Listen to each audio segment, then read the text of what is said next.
Oke, Assalamualaikum warahmatullahi wabarakatuh. Mohon maaf sebelumnya karena saya baru bisa mendeliver materi melalui rekaman telat hampir seminggu karena lusa harusnya kita udah kelas lagi dan kemungkinan kelas berikutnya tetap rekaman karena hari libur ya pas tanggal merah. Mungkin saya juga sebelumnya mohon maaf kalau semester ini bakal sering banget kita asinkronus, jadi saya memberikan rekaman lalu kita bahas dan lain sebagainya, tidak sesi live langsung dengan Zoom karena satu dan lain hal yang harus saya kerjakan di luar kampus kayak gitu. Oke, kita masuk ke materinya ke minggu ketiga dari mata kuliah penjaminan mutu. Materinya adalah evolusi dari manajemen kualitas dari waktu ke waktu. Jadi sebenarnya masih materi cerita aja, singkat aja juga, nggak terlalu banyak materinya. Sebenarnya dari waktu ke waktu itu evolusi dari manajemen kualitas seperti apa. Nah, ini jadi dari kalian bisa baca sendiri dari tahun 1700 sampai tahun 1900-an, apa aja sih yang dipelajari di masing-masing era tentang manajemen kualitas. Ini juga masih masuk materinya. Ini juga sampai di era sekarang itu muncul ISO. ISO menjadi salah satu materi salah satu cabang keilmuan dari manajemen kualitas yang wajib kita pahami kayak gitu. Bahkan beberapa perusahaan memang menstandarkan pelayanan atau kinerjanya itu berdasarkan ISO. Nah, ini perkembangan dari ruang lingkup manajemen kualitas. Awalnya semua hanya dari inspeksi aja, dari lantai produksi. Jadi kayak ngecekin mana barang yang reject, mana barang yang diterima. Lalu masuk ke pengendalian kualitas. Jadi karena banyaknya barang yang reject dalam suatu produksi, akhirnya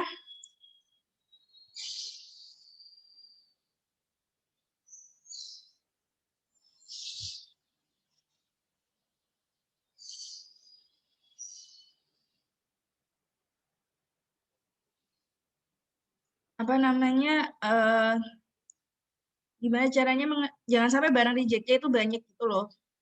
Jadi kita menentukan standar untuk pengendalian kualitas. Lalu semakin meluas untuk sistem penjaminan mutu, sistem penjaminan kualitas. Jadi kita nggak lagi dalam tahap inspeksi. Kalau inspeksi dan pengendalian itu kan sesuatu yang dilakukan setelah produksi. Tapi kalau sistem penjaminan kualitas dan manajemen kualitas terpadu, itu adalah hal-hal yang dilakukan sebelum produksi. Jadi kualitas itu dimulai dari direncanakan, bukan hanya dilakukan kayak gitu. Jadi makin ke sini makin makin meluas cakupan dari kualitas dan makin dilakukan lebih awal perencanaan kualitas. Jadi bukan hanya dikendalikan di akhir, tapi direncanakan juga dari awal. Nah, ini beberapa orang penting di keilmuan kualitas, keilmuan mutu, mulai dari Walter E. Ward. Dia orang yang mencetuskan statistika dalam pengendalian kualitas. Jadi ini adalah peta kontrol atau control chart. Nanti kita akan pelajari ini, bagaimana cara membuat control chart untuk menentukan kualitas dari produksi di pabrik. Gitu. Nah, aspek kualitas menurut beliau ada dua, kualitas objektif dan kualitas subjektif. Kualitas objektif, kualitas produk merupakan realitas objektif tentang produk independen dari keberadaan manusia. Sedangkan kualitas subjektif, kualitas produk relatif berdasarkan persepsi, perasaan, dan sense konsumen. Lalu dia, ya seperti yang saya bilang tadi, pioner dari peta-peta kendali atau peta kontrol atau control chart. Kayak gitu. Nanti kita pelajari ya, cara membuat control chart. Lalu yang berikutnya adalah William Edward Deming. Nah, dia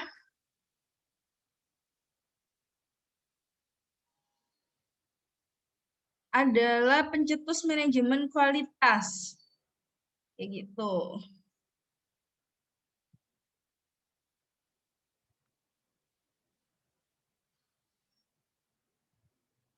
Bentar ya.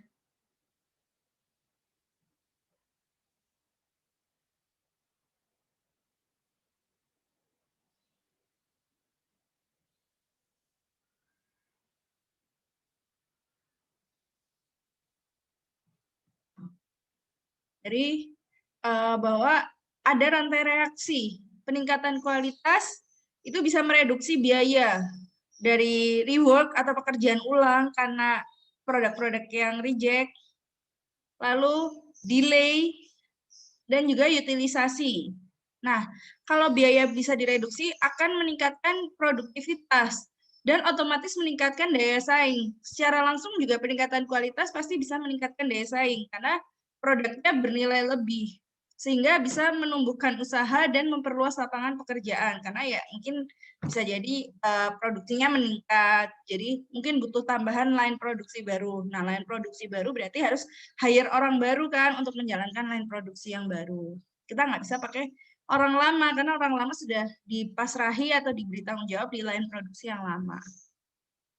Dan juga bisa juga pertumbuhan usaha larinya ke pengembangan produk baru kayak gitu. Akhirnya kan biaya yang tadinya untuk memperbaiki bisa digunakan untuk mengembangkan.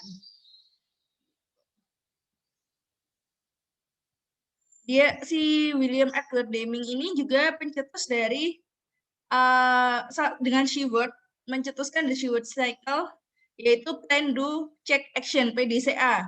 Ini adalah siklus manajemen yang dilakukan di mana-mana. Ini siklus manajemen umum yang perlu kalian tahu, PDCA. Plan, Do, Check, Action. Plan a change or an experiment pada untuk pengembangan sistem. Lalu do, lakukan perencanaan kalian itu. Lalu check, pelajari dan analisis hasil dari yang sudah kalian lakukan. Lalu action, apa action dari hasil analisis kalian? Apa yang perlu diperbaiki? Nanti dia akan balik lagi ke plan. Plannya adalah memperbaiki hasil dari check dan action. Nah, diperbaiki, dibuat rencana baru, lalu dilakukan lagi. Dan itu muter terus tiada henti. Ini siklus Plan, Do, Check, Action, PDCA. Mungkin kalian udah sering dengar ya di mata kuliah lain, dan siklus ini yang paling sering digunakan di keilmuan manajemen, baik di TI atau di manajemennya FE gitu. Nah, ini bisa kalian baca. Deming was asked by Jules to lecture on statistical quality control to management. Jadi bukan hanya statistik, bukan hanya lagi di ranah quality bukan hanya di ranah statistik, karena ranah statistik ada ranah pengendalian mutu, tapi sudah ke ranah manajemennya. Lalu Japanese adopt many aspect of Deming management philosophy. Deming stress continual never-ending improvement, dan Deming lecture widely in North America during 1980s, he died 24 December 1993. Nah, berikutnya ini ada namanya Joseph M. Juran. Juran ini filosofi yang terkenal dari beliau adalah trilogi kualitas. Nah, ini dia terpengaruh dari Walter Seward, dia juga terpengaruh dari Deming, bisa kalian baca sejarahnya. Nah, ini yang namanya trilogi manajemen kualitas. Jadi quality itu tidak lagi hanya quality control aja, pengendalian kualitas, tapi mulai dari planning, control, dan improvement. Nah, jadi kita semua planning kualitasnya itu mau seperti apa yang jadi standar. Lalu kita kontrol berdasarkan planning kita. Lalu kita improvement, kita lakukan improvisasi dari hasil kontrol kita, apa yang bisa kita perbaiki. Nah, yang hasil perbaikan itu kita planningkan lagi. Lalu dikontrol, improvement, dan ini muter terus juga.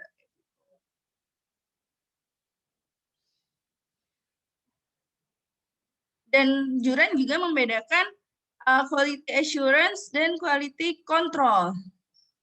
Quality assurance atau penjamin kualitas adalah cara untuk menjamin kualitas dalam produk sehingga konsumen dapat membelinya dengan keyakinan dan menggunakan produknya dalam kurun waktu tertentu dengan puas.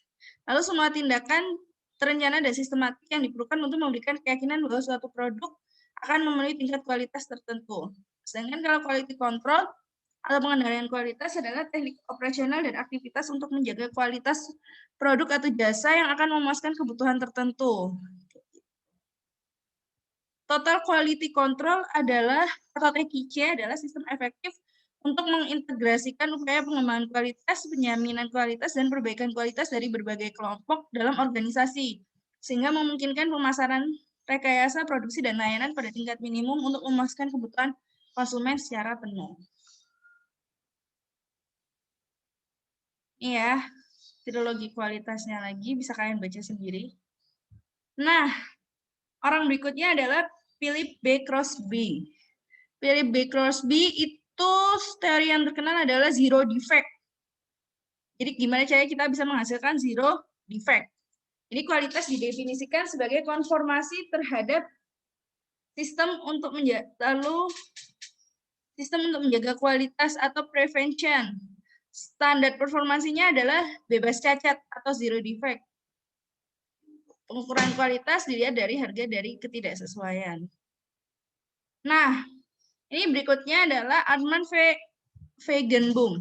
Dia yang mencetuskan TQC, Total Quality Control. Sebenarnya tadi dari Juran kan sudah disinggung-singgung dikit tentang TQC.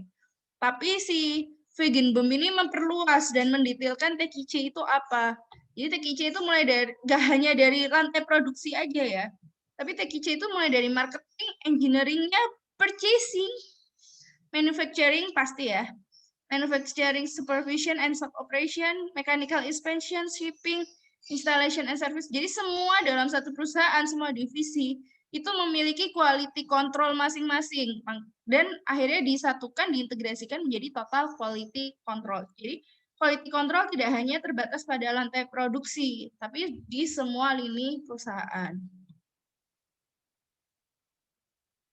Jadi dia bilang make quality leadership a business center point for revenue growth and competitive strength.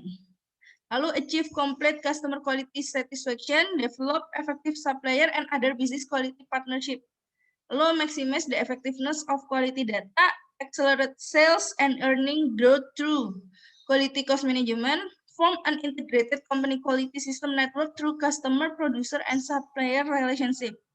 Encourage the tools and resources to create an individual quality improvement emphasis, recognize the qualities and international business language, and ensure quality leadership is a foundation for successful ethical behavior and social contribution and emphasis customer value and management innovation. Jadi ini apa sih yang disebut total quality control menurut Armand Feigenbaum? Nah, berikutnya adalah Kaori Ishikawa. Ini orang Jepang ya. Dia teorinya adalah pengendalian, perbaikan kualitas, dan GQM. Kualitas itu ada dua, ada true, ada substitute.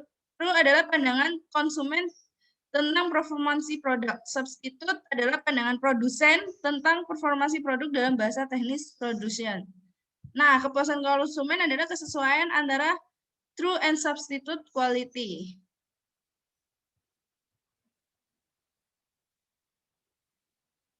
Nah, si Kaori Ishikawa ini menggunakan 7 quality control tools. Mungkin kalian udah pernah mendengar ya di mata kuliah lain, mulai dari cause and effect diagram atau fishbone diagram, stratifikasi, check sheet, histogram, scatter, Pareto, dan control chart atau peta-peta kendali. Nah, penting bagi kalian untuk sebagai seorang teknik industri berpikir secara sistematis dan runtun. Jadi ketika kalian menghadapi masalah, bisa jadi itu bukan akar masalah kalian. Kalian harus bisa menggambarkan dalam cause and effect diagram masalah untuk menemukan akar masalahnya itu apa. Karena ketika kalian hanya menyelesaikan masalah yang di permukaan, itu tuh sebenarnya hanya ilusi. Kalian tidak menyelesaikan masalah sama sekali. Yang perlu kalian selesaikan adalah masalah yang di akarnya. Jadi istilahnya akarnya bermasalah, akarnya kalian obati, otomatis ke atas itu akan menjalar sehat juga. Karena balik lagi kayak tanaman ya. Kalau tanaman, kalau akarnya nggak bisa menyerap air, ya udah selesai, mati. Walaupun daunnya kita potong lah, kita berusaha sedemikian rupa di atas, entah daun, entah bunganya kita apa-apain, kita suntik batangnya, ya percuma karena akarnya nggak bisa menyerap air. Tapi ketika kita melakukan sesuatu pada akarnya sehingga akarnya bisa menyerap air, otomatis yang atas akan ikut tumbuh, daun-daunnya ikut tumbuh lagi, bunganya tumbuh, buahnya tumbuh, kayak gitu. Jadi penting ya. Check sheet digunakan untuk mendata sebenarnya kebutuhan kalian tuh apa aja, apa yang harus kalian lakukan, dan kalian selesaikan satu-satu secara beruntun.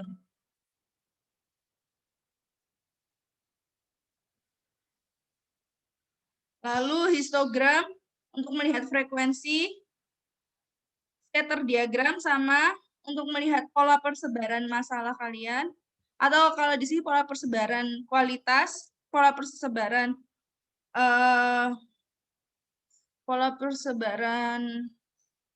produksi, Pareto. Nah, Pareto ini penting. Jadi Pareto ini adalah untuk menentukan mana yang jadi prioritas.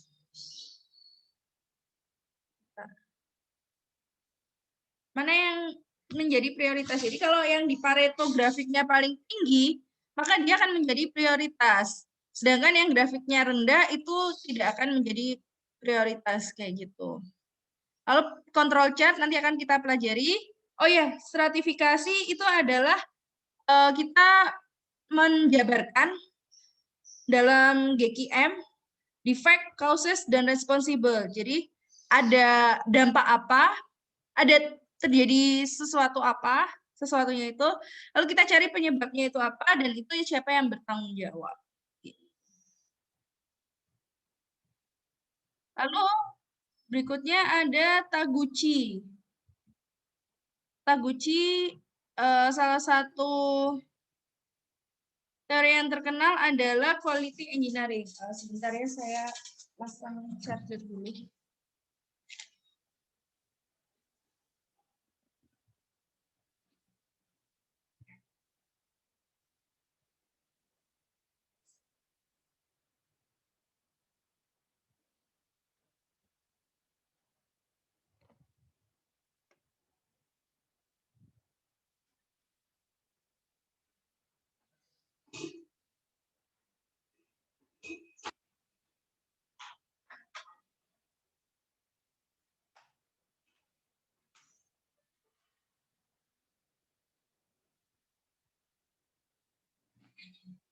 Nah, ini adalah pendekatan dari Taguchi, yaitu engineering approach, mencapai nilai target dengan variansi minimum. Tools yang digunakan adalah optimasi dan desain eksperimen. Tujuannya untuk meminimasi noise atau variasi melalui online keychain dan offline keychain untuk meminimumkan kerugian. 3 level desain menurut Taguchi ada desain sistem, desain parameter, dan desain toleransi. Desain sistem, desain fungsional dengan fokus pada teknologi dan arsitektur produk yang relevan. Lalu desain parameter, cara untuk mereduksi biaya sekaligus meningkatkan performansi tanpa menghilangkan penyebab variasi. Lalu desain toleransi, cara untuk mereduksi variasi dengan mengendalikan penyebab variasi tanpa meningkatkan biaya. Jadi yang pertama itu desain sistemnya dulu. Jadi dia gimana sih caranya kita bikin produk yang arsitekturnya itu nggak sulit dan relevan dan tetap menjawab kebutuhan masyarakat. Lalu desain parameter, nah kita udah nemu nih arsitektur produknya. Gimana caranya kita bisa mereduksi biaya produksinya, kayak gitu. Lalu kita membuat toleransi. Jadi nggak bisa ya, misal kita bikin nih botol air minum, kelihatan ya? Botol air minum. Botol air minum ini pasti ada diameter tutup kan? Diameter tutupnya mungkin di arsitektur produknya ditulis 10 cm. Tapi apakah dengan kalau misalnya 10,1 lantas kita tutupnya kita reject, ya nggak gitu juga. Kita harus menyiapkan toleransi karena bisa jadi ada penyebab-penyebab variansi dari mesinnya yang memang tidak presisi atau lain sebagainya.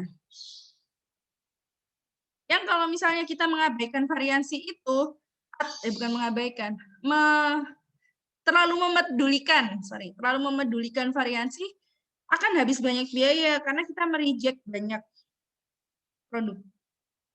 Lalu yang berikutnya ada si Geosingo. Dia tentang productivity improvement atau SMAT. Pendekatan untuk mencapai zero defect, Pokayoke, sistem untuk mengeliminasi defect. Ini orangnya ya, si Geosingo. Prinsip dasar si Zero Kiche System, gunakan inspeksi sumber, selalu melakukan inspeksi 100% dan minimasi waktu untuk melakukan tindakan koreksi pada saat abnormalitas muncul. Nah, ini berikutnya ada Yoji Akao, ini yang terakhir. Dia yang menciptakan host of quality atau quality function deployment atau QFD. Nanti kita akan pelajari tentang QFD, karena kalian juga akan ini kita akan pelajari QFD di mata kuliah perancangan produk dan akan kalian gunakan saat praktikum bersama OMPI dan analisis kelayakan. Nah, bisa kalian sadari kan bahwa awal-awal itu berkembangnya di Eropa si kualitas ini, tapi banyak ilmuwan-ilmuwan Jepang yang mengadap, terutama dari Deming dan Juran, dan mengembangkan ilmu-ilmu mereka di masa kini kayak gitu. Nah, berikutnya ada GP Wumek. Nah, ini yang terbaru. Dia yang mencetuskan lean manufacturing. Jadi kalau kalian nanti kerja praktek, jangan kaget ya akan menemui kata-kata lean di mana-mana. Lean ini bukan lagi, menurut saya, lean dulu mungkin awalnya itu sebuah, suatu sistem produksi. Salah satu yang menerapkan, dan mungkin yang pertama kali menerapkan itu Toyota, lean production. Bahkan dulu saya kuliah ada mata kuliah sendiri judulnya sistem produksi Toyota, Sisprot Toyota kayak gitu. Dan ada kuliah Sisprot juga. Awalnya lean itu ya tadi sebuah sistem produksi. Namanya lean manufacturing, tapi makin ke sini lean itu tidak hanya di lantai produksi tapi menyeluruh ke seluruh lini. Jadi mengubah pola pikir, akhirnya muncul kata-kata lean thinking kayak gitu. Lean manufacturing sendiri itu adalah sebuah pendekatan produksi yang ditujukan untuk meminimumkan penggunaan sumber daya yang digunakan pada berbagai aktivitas produksi. Nah, kalau lean thinking adalah sebuah pendekatan atau cara berpikir yang ditujukan untuk mengoptimasi hasil dan meminimumkan sumber daya. Fokus dari lean manufacturing yang diadopsi jadi lean thinking juga, mengidentifikasi aktivitas yang tidak memberikan nilai tambah, lalu memberdayakan tim dengan keterampilan yang beragam dan memanfaatkan penggunaan teknologi yang fleksibel. Kalau dulu tuh saya juga ini sih, waktu KP, itu kan saya di bagian kualitas dan kebetulan di bagian kualitas itu kepalanya itu seorang ahli dalam bidang lean. Jadi saya waktu itu sempat banyak cerita tentang lean thinking, lean manufacturing, kayak gitu. Bagaimana kita mendevelop kualitas itu berdasarkan lean thinking. Kalau lean thinking itu benar-benar hanya karena dia dari awal sudah membagi mana aktivitas yang perlu dan mana aktivitas yang tidak perlu, maka dia akan fokus ke aktivitas yang perlu aja. Aktivitas yang tidak perlu ini nyaris diabaikan kayak gitu. Jadi waktu itu saya bikin SOP operator, misal operator mesin di pabrik lampu waktu itu kan. SOP operator mesin. Operator mesin itu harus ngapain sih selama 8 jam kerja? Saya bikin work instruction-nya. Nah, sebelum bikin work instruction adalah bikin form kerjanya dulu. Form kerja itu kita ngelis apa aja yang dilakukan oleh si operator mesin selama 8 jam kerja. Nah, dari situ kita bisa membedakan mana aktivitas-aktivitas yang tidak diperlukan dan mana aktivitas-aktivitas yang diperlukan. Dan kita berusaha meminimalisasi waktu penggunaan aktivitas yang tidak diperlukan. Contoh aktivitas yang tidak diperlukan itu bukan ke kamar kecil ya. Ke kamar kecil itu memang tidak berhubungan dengan produksi, tapi itu diperlukan. Kalau dia kebelet kayak gimana. Tapi ke kamar kecil dalam waktu lama, misal di atas rasional, misal setengah jam, atau bahkan sejam, kan jadi pertanyaan kan dia ngapain aja di kamar kecil kayak gitu. Kalau dia ke kamar kecil 10-15 menit itu nggak masalah. Ya memang dia pipis atau dia pup kan kita nggak tahu ya. Dan itu memang aktivitas yang diperlukan.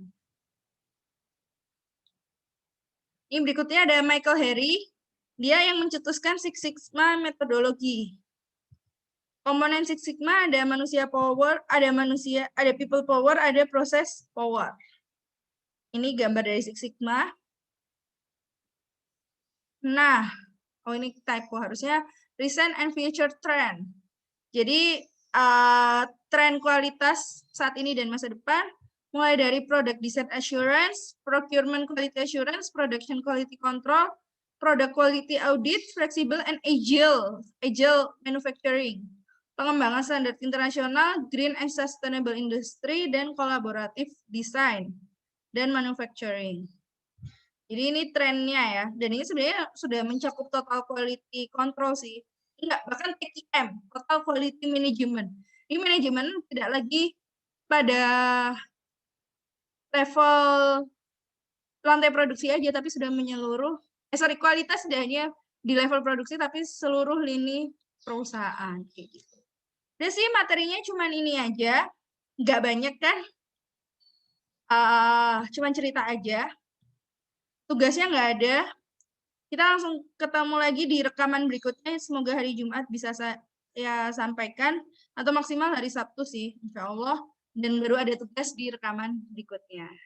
Itu. Terima kasih sudah mau menonton, dan sampai ketemu di rekaman berikutnya. Dadah. Mohon maaf ya, ada keterlambatan. Assalamualaikum warahmatullahi wabarakatuh. Jaga kesehatan dan jaga semangat.